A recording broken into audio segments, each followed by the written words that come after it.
31 दिसंबर की वो रात आम रातों से कहीं ज्यादा सर्द और डरावनी थी। पूरा शहर नए साल के जश्न में डूबा हुआ था।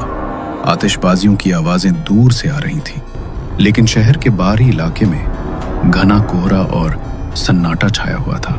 टैक्सी ड्राइवर रमेश ने अपनी कलाई पर बंधे घड़ी पर नजर डाली। 11:15 हो गए। बस बहुत हो गया आज का काम। अब सीधा घर जाता हूँ। बीवी बच्चे इंतजार कर रहे होंगे।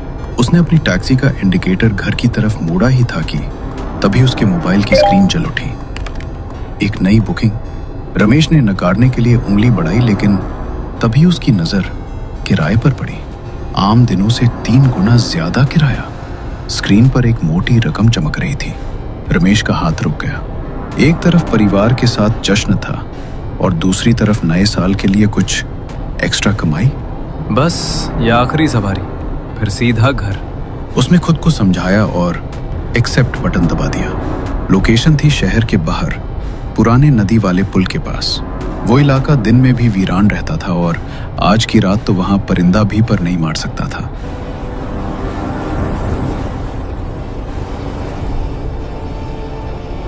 जैसे जैसे रमेश की टैक्सी उस पुराने लोहे के पुल के करीब पहुंची, कोहरा और गहरा होता गया। पुल के बीचों बीच स्ट्रीट लाइट की धुंधली रोशनी में उसे एक लड़की दिखाई दी। रमेश ने गाड़ी धीमी की। वो लड़की पुल की रेलिंग के बिल्कुल पास खड़ी थी। उसके पास एक बहुत बड़ा काले रंग का सूटकेस रखा था। इतनी रात को इस सुनसान पुल पर इतना बड़ा बैग लेकर कोई क्या कर सकता है? रमेश को अजीब सी सिहरन महसूस हुई। लड़की का चेहरा पसीने से तरबतर था और उसकी आंखों में एक ऐसा खौफ था जिसे देखकर किसी को भी लगे कि इस लड़की ने कुछ तो गलत काम किया होगा। रमेश ने मन में उठ रहे सवालों को दबा दिया। उसे तो बस अपनी सवारी पूरी करनी थी। उसने गाड़ी रोकी और शीशा नीचे किया। मैडम, टैक्सी आपने बुक की थी? रमेश ने पूछा। लड़की हड़बड़ा गई। उसने कांपते हुए हाथों से बैग की तरफ इशारा किया। रमेश बाहर निकला और डिक्की खोली। लड़की बैग उठाने की कोशिश कर रही थी, लेकिन बैग उससे 1 इंच भी नहीं हिला। ऐसा लग रहा था मानो उसमें कपड़े नहीं बल्कि लोहे के बाट भरे हों। लड़की की सांसें फूल रही थीं। रमेश आगे बढ़ा। रहने दीजिए मैडम, मैं रख देता हूँ। जैसे ही रमेश ने उस बैग के हैंडल को पकड़ा, उसे एक अजीब सा एहसास हुआ। बैग जरूरत से ज्यादा भारी था, बहुत ज्यादा भारी। रमेश ने उस भारी भरकम बैग को पूरी ताकत लगाकर उठा रहा था। मैडम, क्या है इस बैग में? पत्थर भरे हैं क्या? रमेश ने मजाक करने की कोशिश की ताकि माहौल थोड़ा हल्का हो जाए। लड़की ने कोई जवाब नहीं दिया। वो बस पत्थर की मूरत बनी उसे घूर रही थी। उसकी नजरें बैग पर ही टिकी थी। रमेश ने किसी तरह उस वजनी बैग को टैक्सी की डिक्की में धकेला और जोर से डिक्की बंद की। धड़ाम, उस आवाज से वहां का सन्नाटा टूट गया। मैडम, बैठ जाइए। इतना कहकर रमेश ड्राइविंग सीट पर आ गया।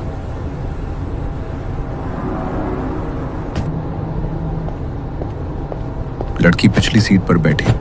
उसने दरवाजा लॉक किया। रमेश ने रियर व्यू मिरर में देखा तो लड़की अभी भी पीछे मुड़कर उस डिक्की की तरफ देख रही थी, जैसे उसे डर हो कि वो बैग कहीं गायब न हो जाए।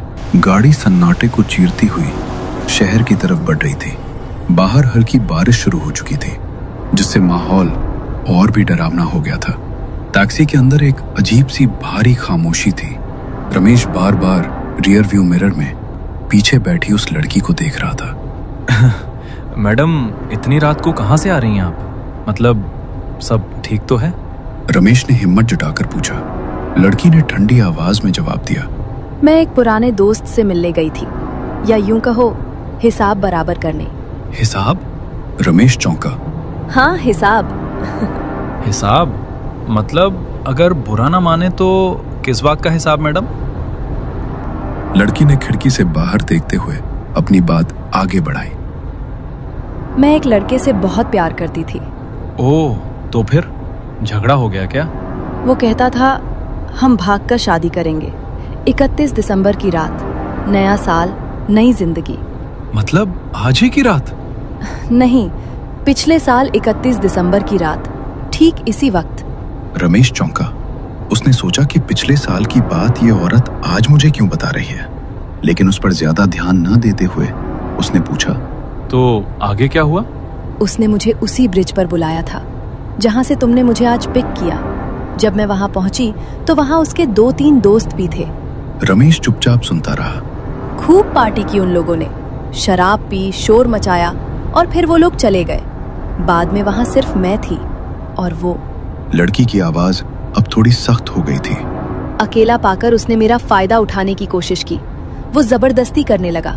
उस पल मुझे साफ साफ पता चल गया था कि वो मुझसे प्यार नहीं करता। उसे सिर्फ मेरे जिस्म और मेरे पैसों से मतलब था। रमेश ने घबराहट में थूक निकला और बोला, तो आपने क्या किया मैडम? लड़की ने धीरे से अपना चेहरा शीशे की तरफ घुमाया और रमेश की आंखों में आंख डालकर उसने कहा, मैंने उसे उसी पुल से धक्का देकर मार डाला।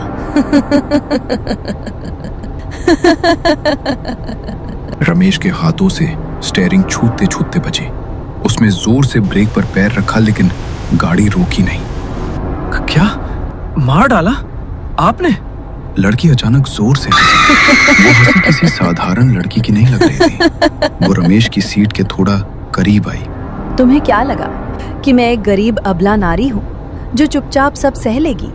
रमेश का गला सूख चुका था। उसे लग रहा था कि उसने किसी डायन या पागल कातिल को गाड़ी में बैठा लिया है। लेकिन अगला वाक्य सुनकर रमेश की रूह कांप गई।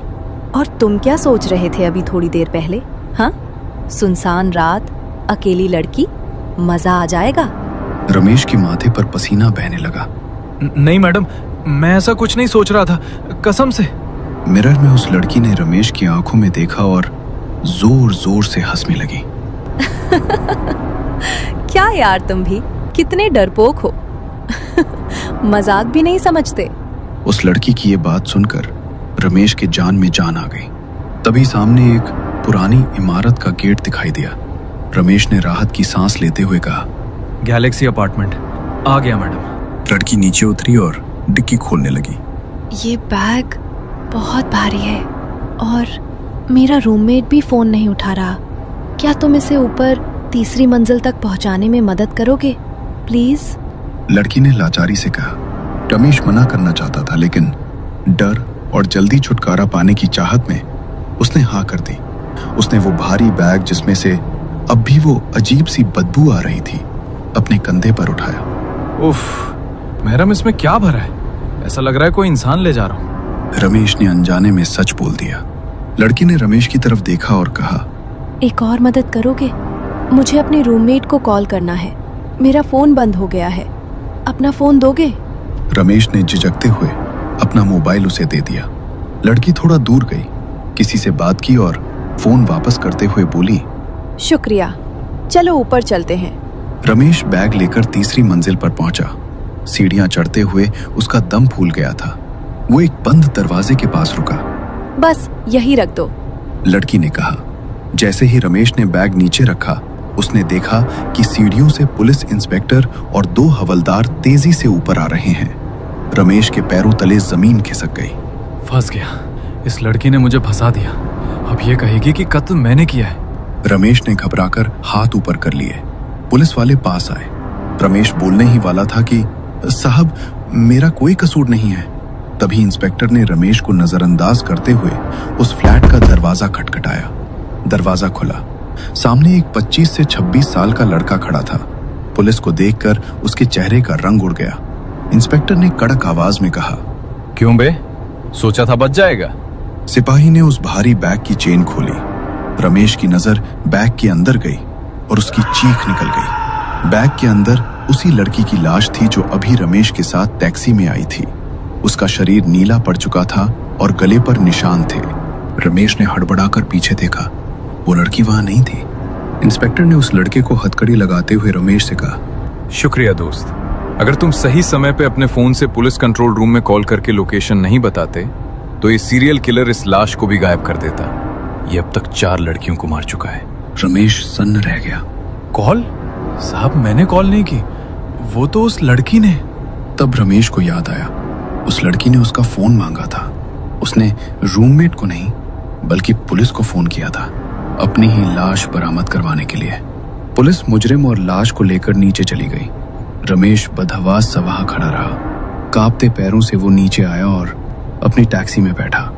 उसका पूरा शरीर पसीने से भीगा हुआ था।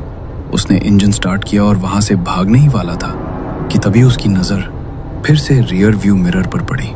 पिछली सीट खाली थी, लेकिन कानों में एक आवाज गूंजी। मदद के लिए शुक्रिया रमेश। वैसे मेरा किराया नहीं लोगे? और उस 31 दिसंबर की रात के उस सन्नाटे में एक खौफनाक हंसी गूंज उठी। रमेश ने एक्सीलरेटर पर पैर दबाया और पीछे मुड़कर देखे बिना अपनी जान बचाकर वहां से भाग निकला।